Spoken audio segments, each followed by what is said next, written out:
talk facilitation, Jerry. Yeah. Hey, I put the fun in dysfunction, man. Everything in facilitation is designed to reduce dysfunction. Increase consensus. Does my head look fat? I'm backing up now. Whoa, dude. That was a facilitation fail. Consensus is?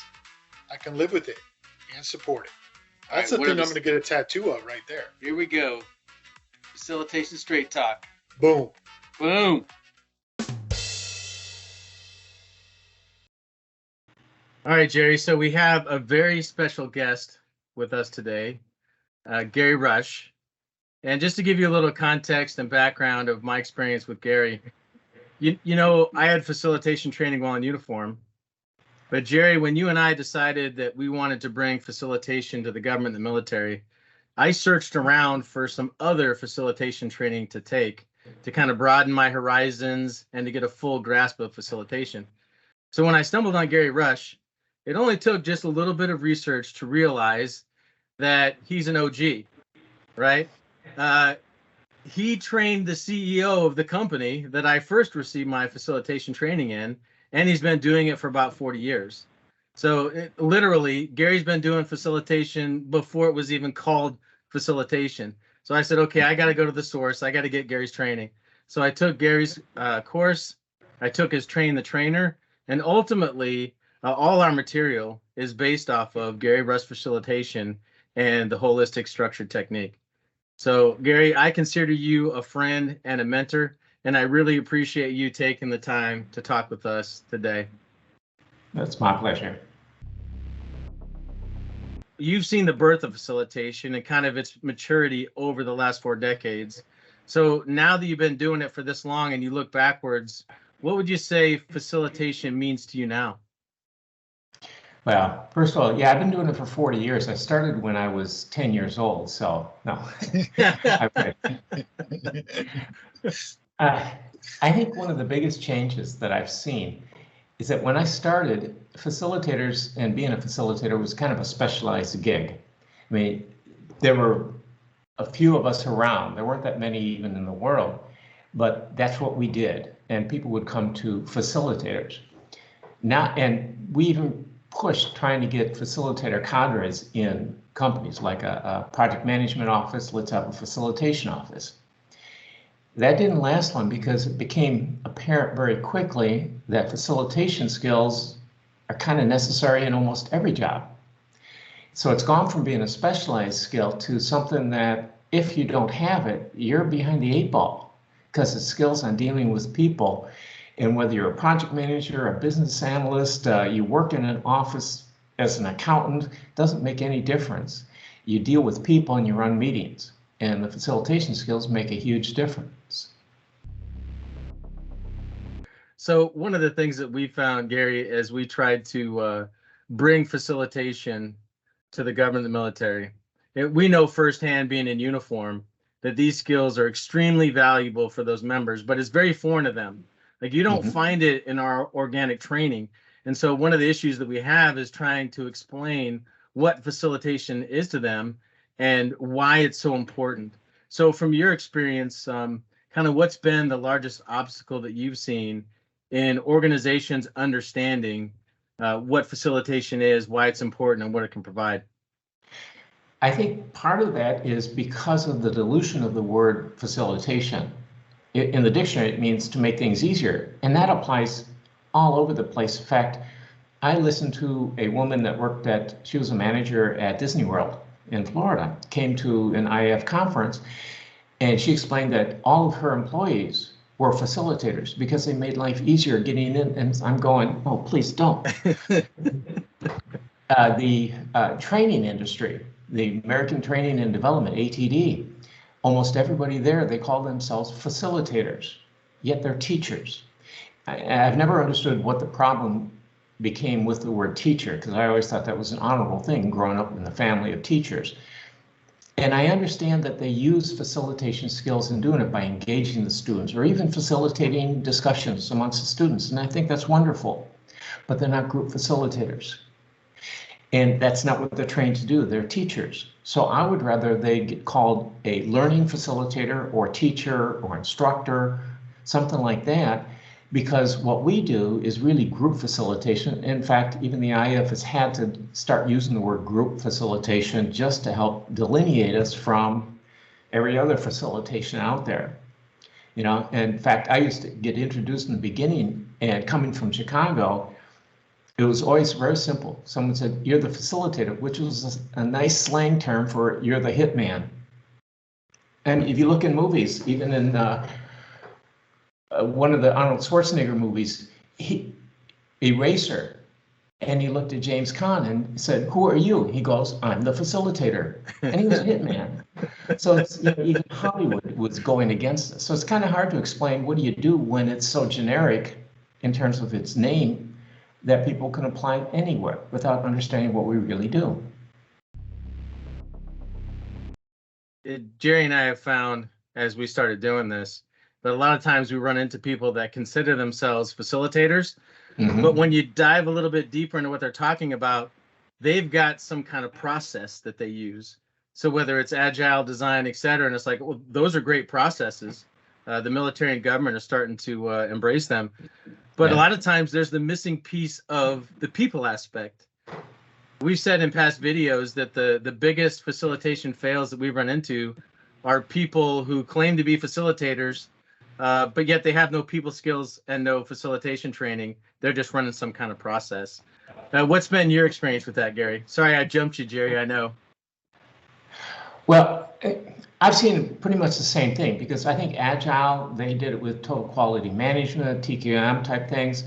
There's been a lot of trends and methods and processes out there that require people working together. You know, they require collaboration, small groups. Agile is a great example of that. And even Lean and Six Sigma, all of that, they talk about how it needs to work with people and how you need to be able to run these sessions. And then they teach them, here are the steps of Agile, but they don't teach them how to facilitate.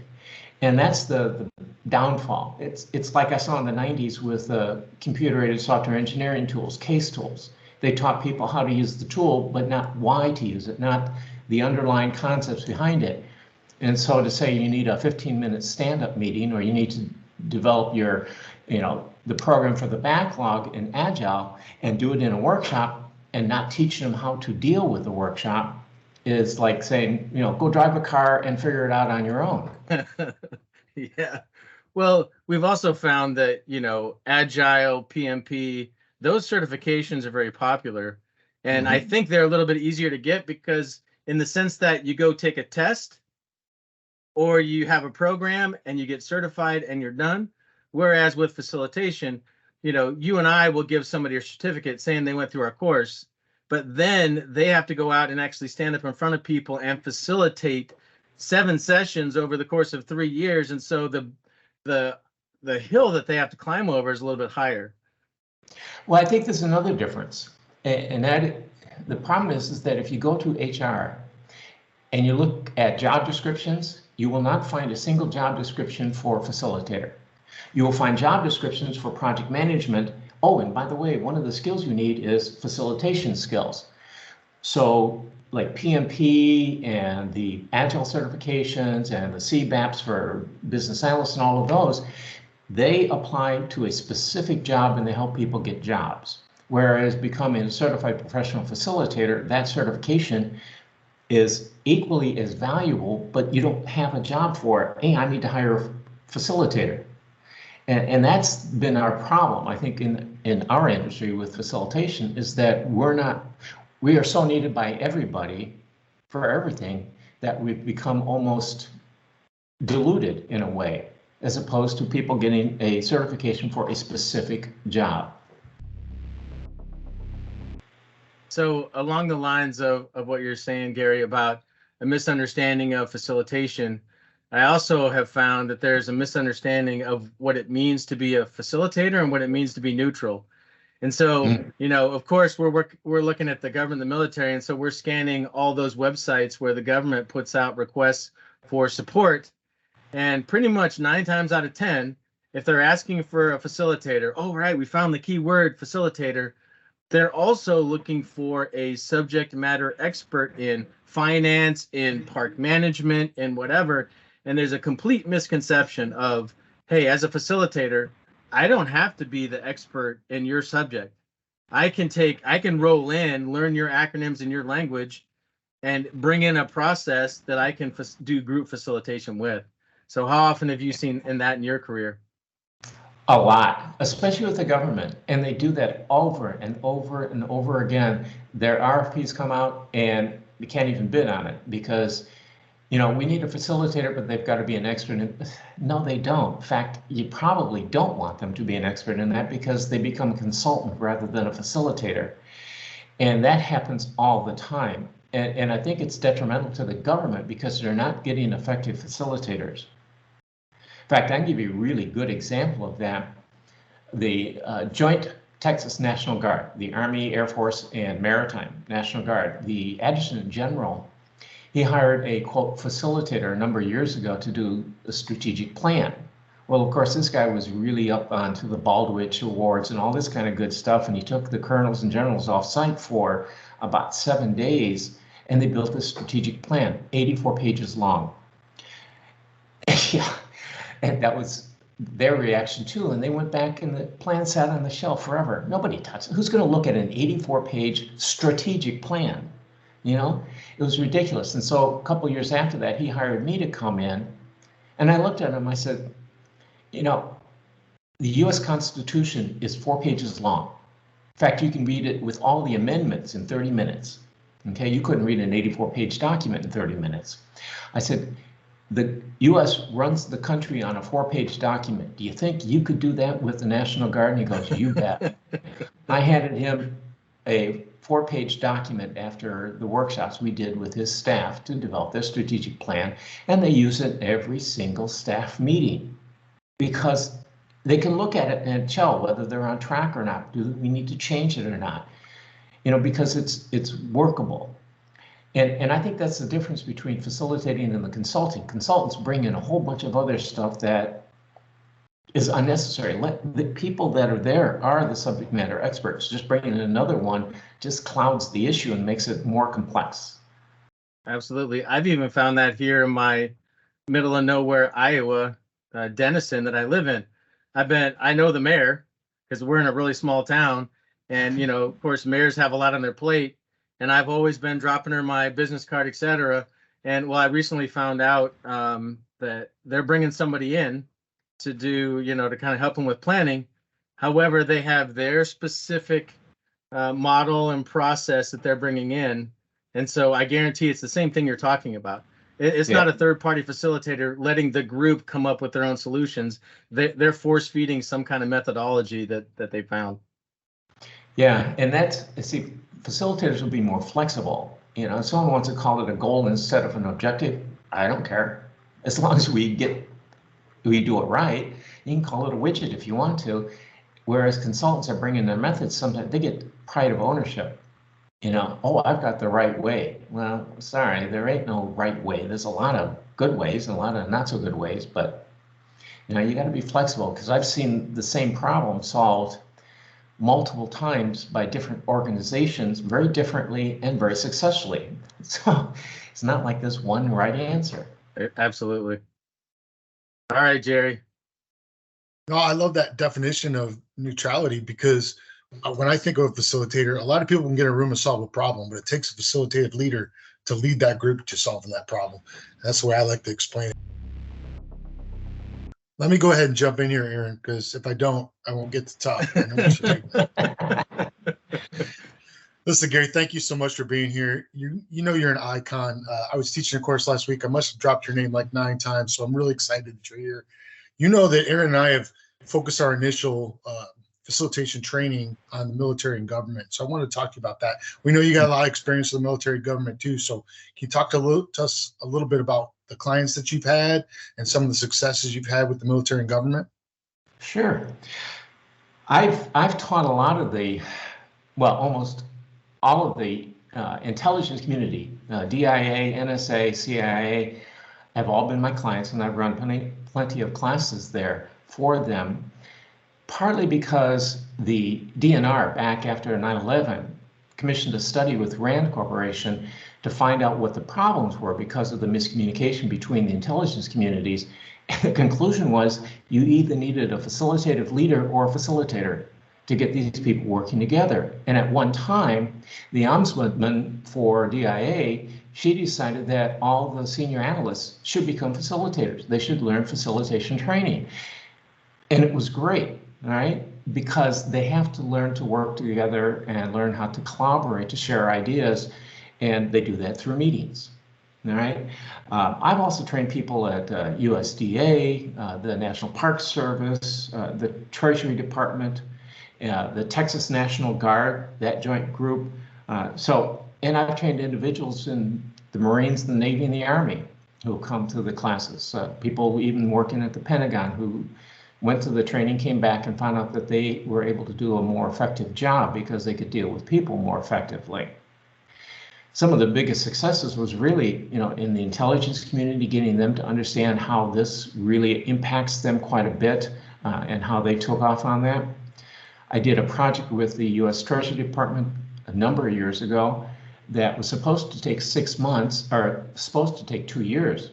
We did it in 6 months because we did it all through workshops. And it saved the government a fortune. Not only that, but because we did it with the people, the requirements that we developed remain stable afterwards because we involve the organization, as opposed to many government things where they get requirements from one group and then they bring it into another group to do a design or a delivery, and things change. And that doesn't happen when you do it through workshops. It only happens when you do it the old-fashioned way of just talk to a few people, write it up, and get someone to sign off on it. Gary, you've been doing this since you were 10 years old, as you said earlier. You've been doing it forever. Looking back, thinking of all the successes you had, can you give us a couple highlights of your career, ones you're most proud of? Well, one of my favorite ones is the Texas National Guard. I thought that was really quite interesting because we did it over 4 months. They finally followed my advice, which is you do strategic planning in an agile fashion. You do it, you bring it back, play with it, come back. You don't go off site for 3 days. That's assuming you know everything about the world in 3 days and just the people there. So I think it's rather narrow-minded. I think if you do it over a period of time where they bring it back, socialize it, make some changes, come back, it becomes more of a living document, which General Eisenhower said it correctly. He said, when you go into battle, plans are useless. Planning is indispensable. Absolutely. So I have to ask you this, Gary. I want you to tell your story because I tell your story and attribute it to you, but I'd love to hear it straight from you again for the audience, is when you were facilitating a group and you knew intimate details about their IT, their information technology stuff they were working on, and you saw how terrible their plan was, but then, how you basically kept your neutrality and the end result they came up with. So can you give us that story? Oh, yeah. Yeah, I was dealing with this project team, and they were a great group of people and very like all type A plus personalities, a lot of fun. And they were implementing an accounting software in the company.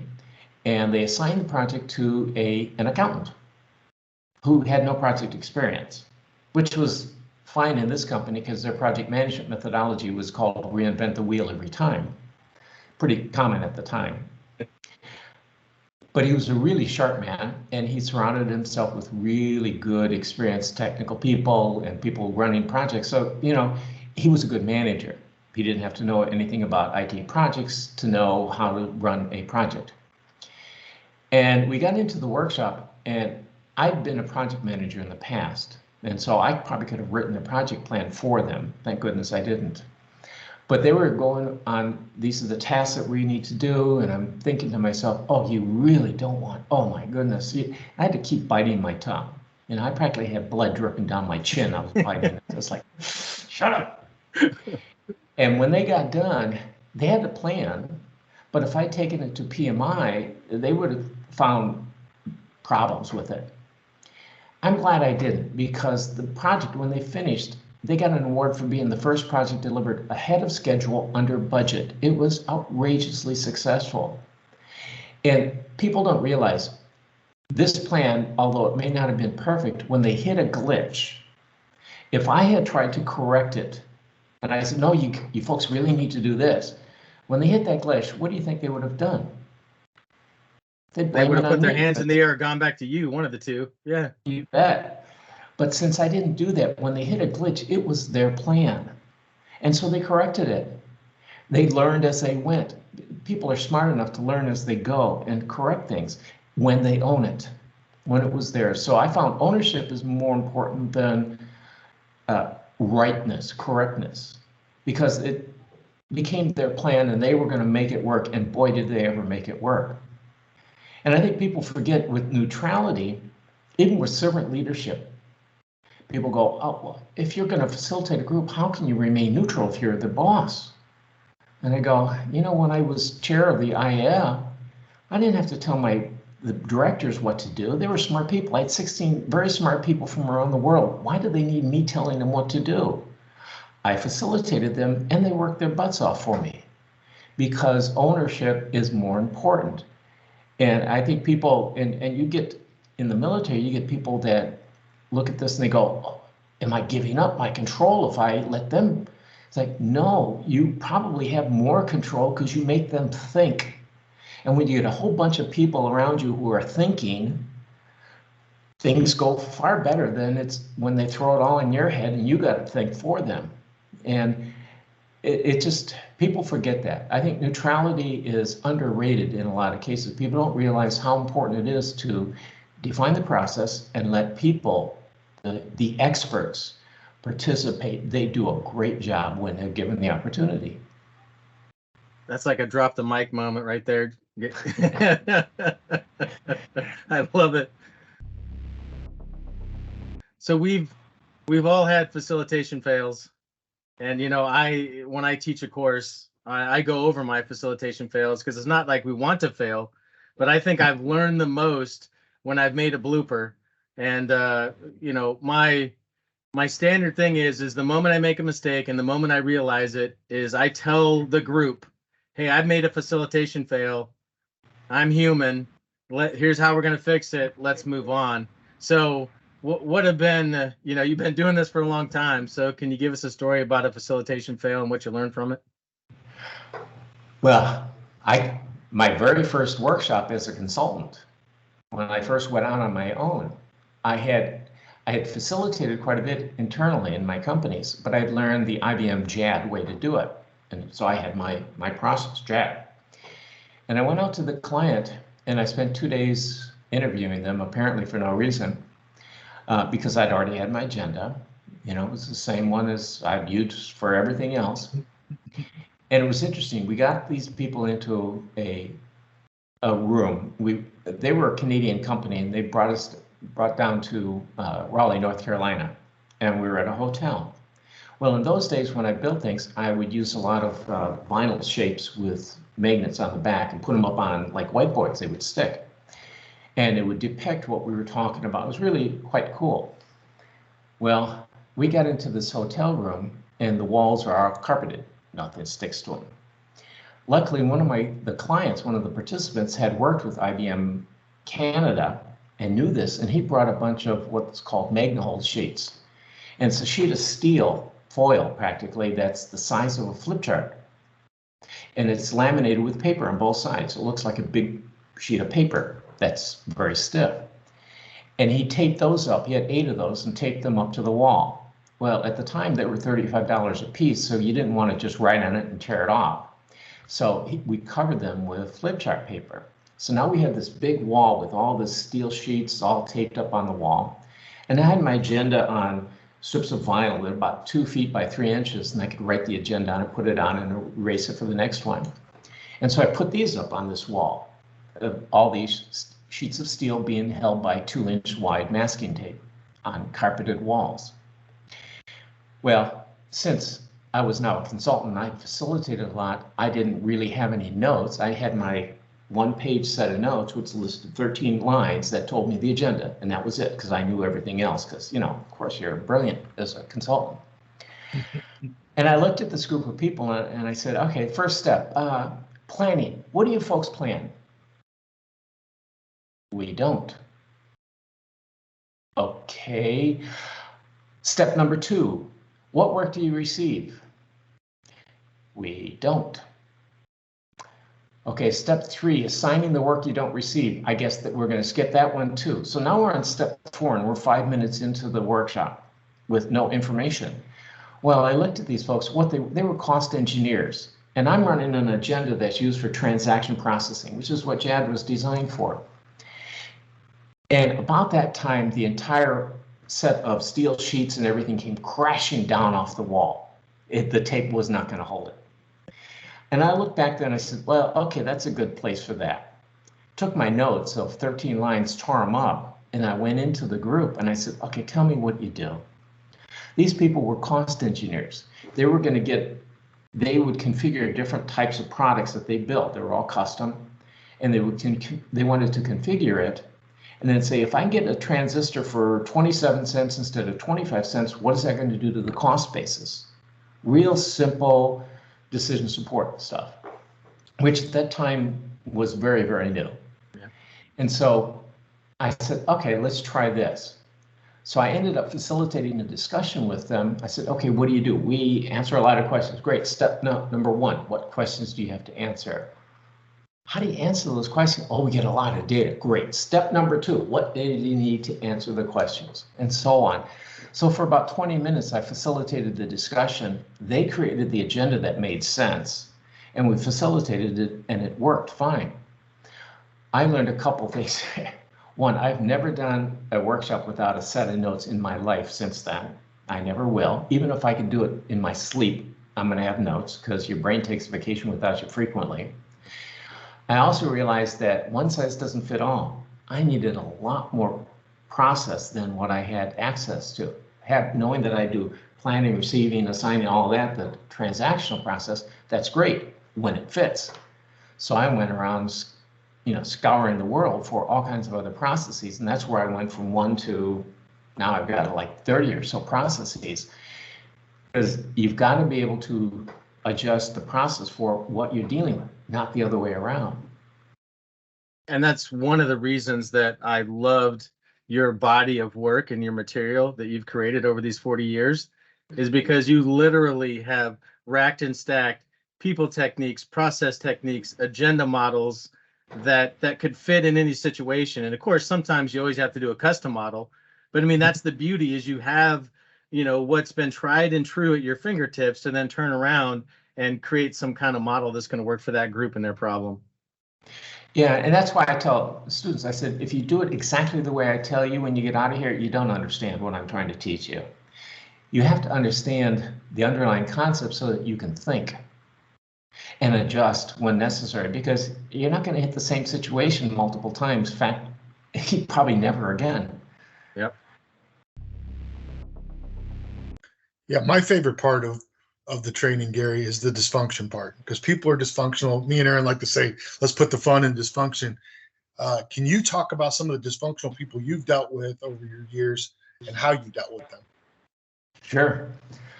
I had one workshop where I had 2 of the examples of dysfunctional people that were a lot of fun. One, the guy who hired me, he was the manager of this group of people. And one of the people, they were an IT consulting group, and we were in a workshop trying to build a new lifecycle methodology for them, which is fine. Well, one guy in the workshop was one of these, 2 steps forward and 3 steps back all the time. Drove us nuts, because we would get to the end of a step and I said, everybody done? We're ready? We're set? Good. We move on, and a couple minutes later he goes, oh, Gary, now that I think of the last step, it's like, oh, think of it with the rest of us, would you? His boss lost it, stood up and just screamed at this guy and reamed him publicly, which is not management 101. And so I had to stop and then go talk to the 2 of them and find a way to keep this guy up to speed. Otherwise, people were going to hurt him. But it was such a fun workshop, because in the same workshop, since we were doing this life cycle management, the guy who was in charge of maintenance could care less about developing it right the first time. So, yeah, you guys do your thing. And this guy, you got to picture a guy who was about 6'4", probably more than 350. He was a big dude, probably the front line of a football team by himself. And he's sitting there reading the local newspaper like this, which was a little distracting because he was bored. Well, I stood in front of him to get him to be a little uncomfortable and stop, and he did. He folded it up. But he got up and then went to the back of the room. And we were in a hotel, and it was a ballroom type thing, so he's like way back there. We didn't see him, so we ignored him. He finished the newspaper. You're bored, you're in a workshop, and you're done with your newspaper. What do? Probably leave. Not him. He thought the visual aids were fun. So he walked up and started wandering around looking at the visual aids, the front wall, and I'm trying to facilitate this group. And I've got this huge man behind me, and I'm not 6'4" by any stretch. I go up to this guy and say, will you please sit down? He left and we locked the door so he couldn't come back in. But it was like, get a clue. Okay, Gary, for our listeners that are out there and they're listening to this, they're on the fence about coming to training, give us your 20, 30-second elevator pitch that's going to want to bring them right in the door and get these skills. All right.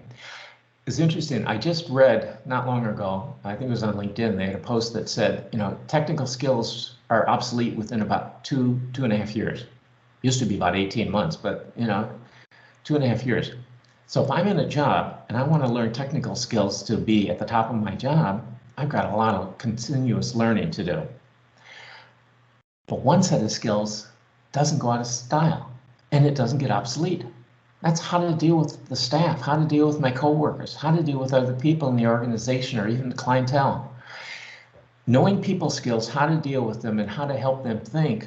I can go anywhere. I could be a servant leader. I could become a good consultant. I could become even just an individual, contributor because I have meetings.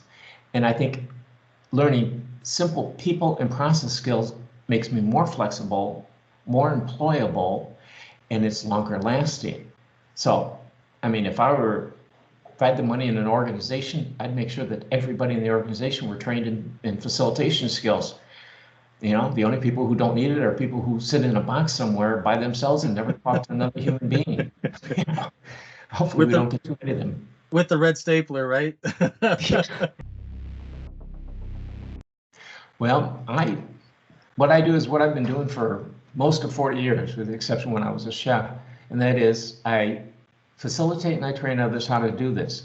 And I don't, like I said before, I don't teach you it's my way or the highway. I want to give you the skills so you can go out there and be the biggest competitor ever. In fact, most of my competitors are my students, which is great. I'm not adverse to that at all. And so I will give you all the skills you need to be able to go off and do whatever you need to do. And I've had people, the CIO of the Federal Reserve is a student of mine, the CIO of Connecticut, the state of Connecticut.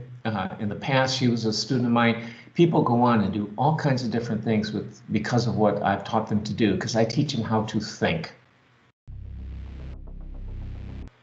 That was awesome, Gary. All right, everybody, remember to subscribe, like, share, and keep those comments coming. Reach out to us about some facilitation training that's coming near you. Boom. Boom. Boom. Boom! I love it. Boom! Good job. Yeah.